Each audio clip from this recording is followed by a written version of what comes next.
माझं नाव आहे गंगाधर प्रजापती. मी सहावीची विद्यार्थी. हे पुस्तक आहे येडा बंबू डब्बू. याची किंमत आहे 50 रुपये.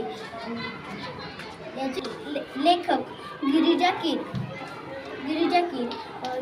या पुस्तकात खूप छान गोष्टी आहेत. तुम्हाला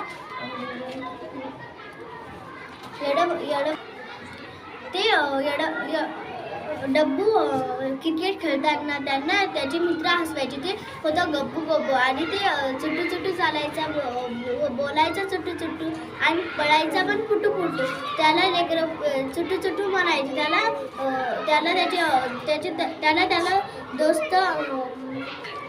त्याला दोस्त डब्बू म्हणत जाय. त्याच्या दोस्ताचे गब्बू म्हणत जाय. गब्बू तू कसा आहे. गब्बू म्हणायचा मी आहे चांगला, तुम्ही कशा आहेत. गब्बू म्हणायचा चला आपण क्रिकेट खेळू. चला मित्रांनो आपण क्रिकेट खेळू. पण डब्बू होणार होता कॅप्टन आणि एक दुसरा मुलगा होता ते होणार होता दुसरा कॅप्टन. पण डब्बूला ते आवडलं नाही. त्याचा ते दुसरा मित्र चांगला नव्हता. त्याच्यामुळे त्या दुसऱ्या दोस्ताला त्याला होऊ द्यायचं नव्हतं. त्यानं पण येण्याचं नाटक केलं व दुसऱ्या यानं त्याला हे असं पाडून दिलं व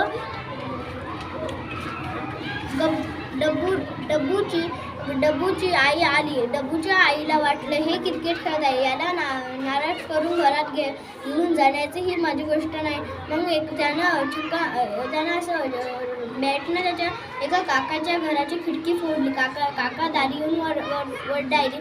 काका म्हणायचे माझी खिडकी कोण फोडली आहे. डब्बू म्हणते मी. डब्बू